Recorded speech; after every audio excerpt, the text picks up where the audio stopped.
Bonjour à tous, merci d'être là, merci Jean-Paul. Bonjour Françoise, bonjour jeunes gens, je suis Alors, content de vous retrouver.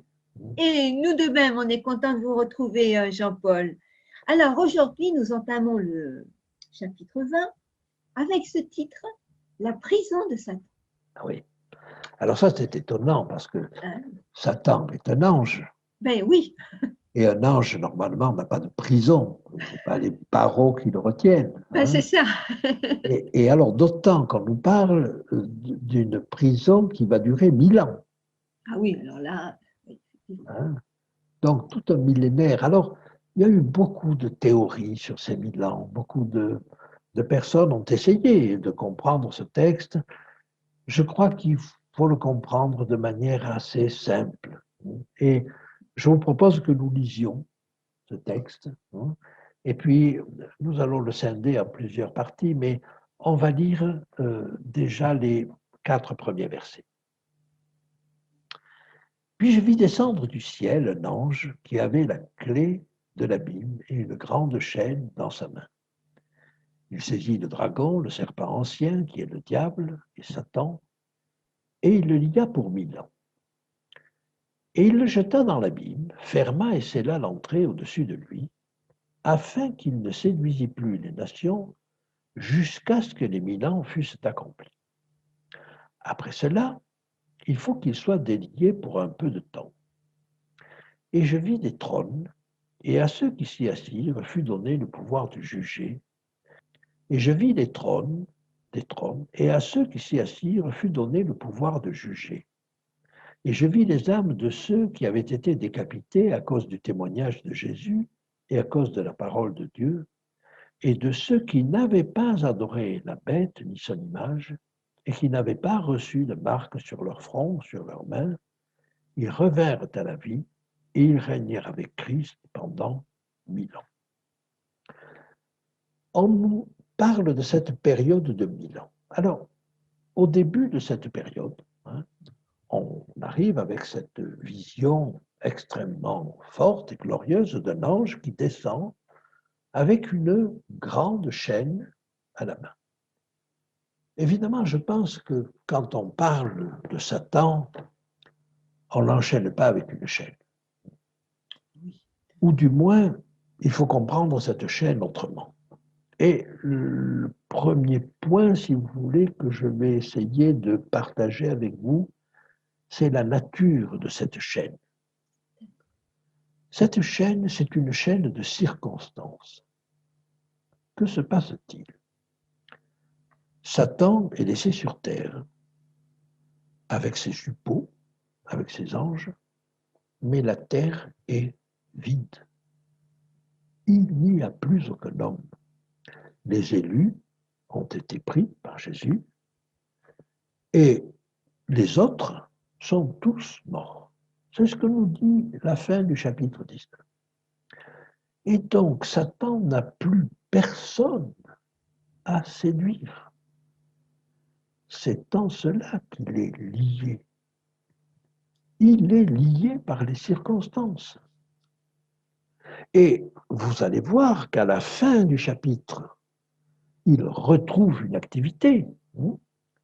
Et on nous dit ça, par exemple, au verset 7, quand les 1000 ans seront accomplis, Satan sera relâché de sa prison. Pourquoi est-il relâché de sa prison? Est-ce qu'il y a des gens qu'il pouvait séduire et qu'il n'a pas séduit? Non. C'est lié à la résurrection des méchants.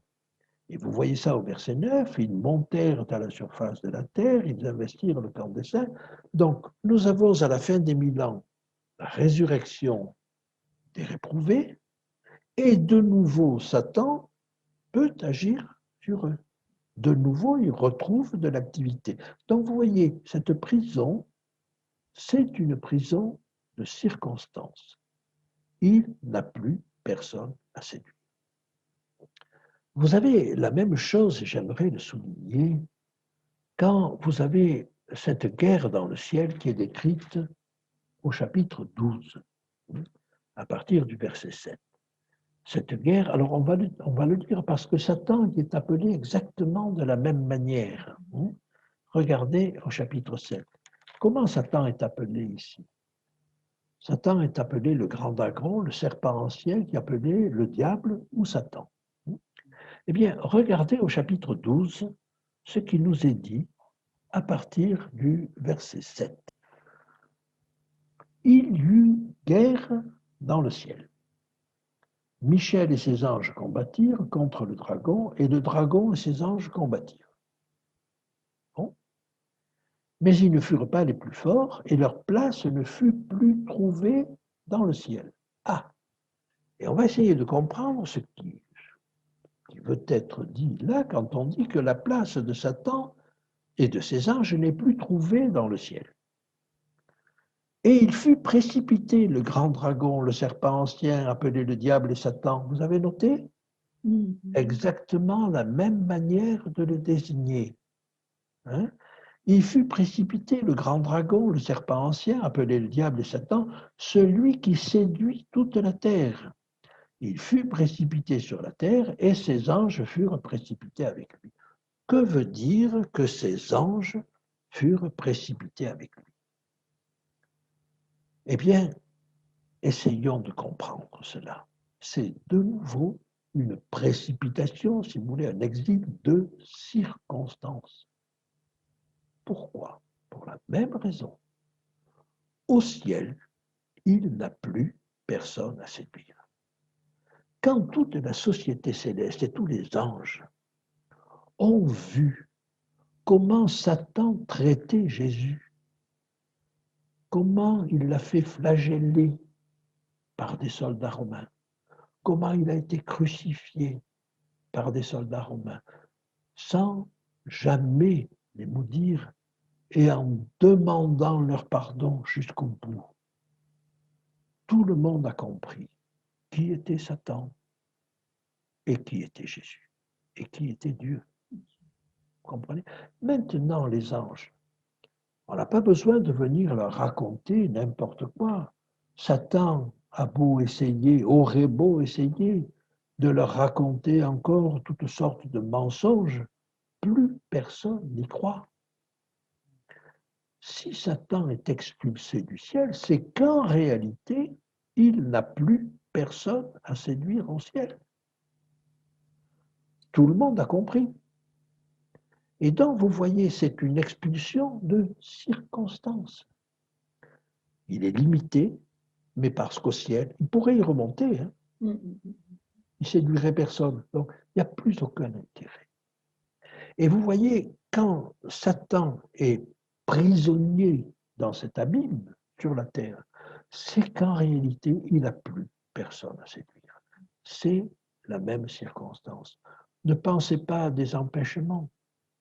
Plus personne à séduire. Imaginez que quelqu'un vienne vous raconter des histoires sur, je ne sais pas, alors qu'on sait qu'il a manifestement menti sur telle ou telle épidémie, par exemple. Hein. Il vient un moment où il a beau vous raconter n'importe quoi, il ne séduit plus personne. Vous voyez, il n'a plus sa place. Et c'est ça qui est étonnant, ce qui est dit là. Leur place ne fut plus trouvée dans le ciel. Eh bien, sa place n'est plus trouvée. Quand va-t-il retrouver une autorité? Il va la retrouver quand des gens vont ressusciter, les méchants, et qu'il va de nouveau pouvoir exercer son influence sur eux. C'est tout. Voilà quelle est la chaîne de Satan. Et je crois qu'il nous faut clairement dire que pendant ces 1000 ans, la terre est vide. Vide. Le texte est très clair, voyez. J'imagine les 4 catégories de personnes qu'on peut imaginer. Parmi ceux qui ont suivi Jésus ou qui ont suivi Dieu, il en est qui sont morts. Ceux-là, le texte nous dit bien qu'ils ressuscitent. Il y en a qui sont vivants au moment du retour de Jésus. Ceux-là sont transformés. Et tous ensemble sont enlevés vers le Seigneur. Ça, c'est clair pour les élus. Maintenant, pour les méchants. Bien, pour les méchants, pour ceux, on va dire, ceux qui n'ont pas suivi Dieu, il y en a qui sont morts. Le texte nous dit, verset 5 du chapitre 20, « Les autres morts ne revinrent point à la vie jusqu'à ce que les 1000 ans fussent accomplis. » Il n'y a pas de résurrection de là jusqu'à la fin des 1000 ans. Et puis pour les méchants qui sont vivants au moment du retour de Jésus, alors c'est ce que nous dit le chapitre 19, verset 21, « Et tous les autres furent tués par l'épée de celui qui sortait de la bouche de celui qui est assis sur le cheval. » Tout cela meurt. Donc, vous voyez, quand on prend les différentes catégories de personnes, tous les élus, vivants ou ressuscités, sont au ciel avec Christ, et tous les méchants, ceux qui sont déjà morts, ne ressuscitent pas, et ceux qui sont encore vivants sont tués. Donc, il n'y a personne sur cette terre. On pourrait penser, le verset 7 du chapitre 20 pourrait faire penser, si vous voulez, qu'il y a encore des gens sur terre. Quand les 1000 ans seront accomplis, Satan sera relâché de sa prison, et il sortira pour séduire les nations.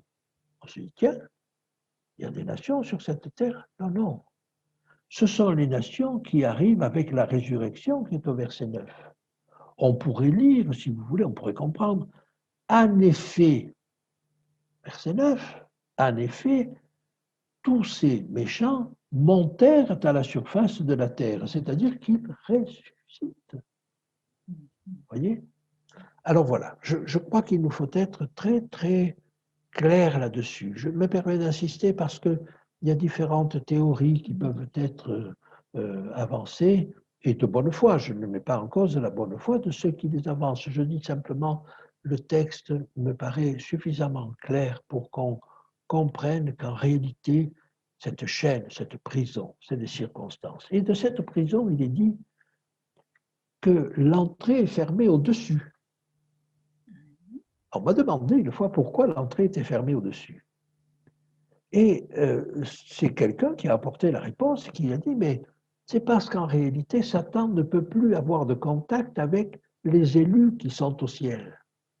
Il y a la communication est coupée. Elle est coupée, c'est fini. Voilà, c'est fini, vous comprenez. C'est fini parce qu'en réalité, il n'y a plus personne à séduire. Voilà. Mais au cas où il y aurait des gens qui sont morts sans trop comprendre, bon, la communication est coupée là. Voilà. Et donc, on a là cette prison qui va le réduire à la contempler le fruit de son œuvre pendant 1000 ans. Voilà ce qui se passe pour Satan. Et jusqu'à ce que les 1000 ans soient accomplis. Et après, on nous dit il faut qu'il soit délié pour un peu de temps, parce qu'il va y avoir la résurrection. Et là, nous allons voir après ce qui se passe pour la résurrection. Mais voilà, je voulais camper ce passage, cette prison de Satan, parce qu'au bout du compte, il va faire la preuve de sa méchanceté. Mais ça, nous allons le voir la prochaine fois. Merci, parce qu'aujourd'hui, vous nous donnez l'assurance qu'il y aura une fin Oui. pour le mal. Il y aura une fin pour le mal, absolument. En tout cas, merci encore pour ces éclaircissements, Jean-Paul. Et on a hâte de vous revoir très vite pour la suite de ce chapitre 20. À très bientôt. À très bientôt. Au revoir, Françoise.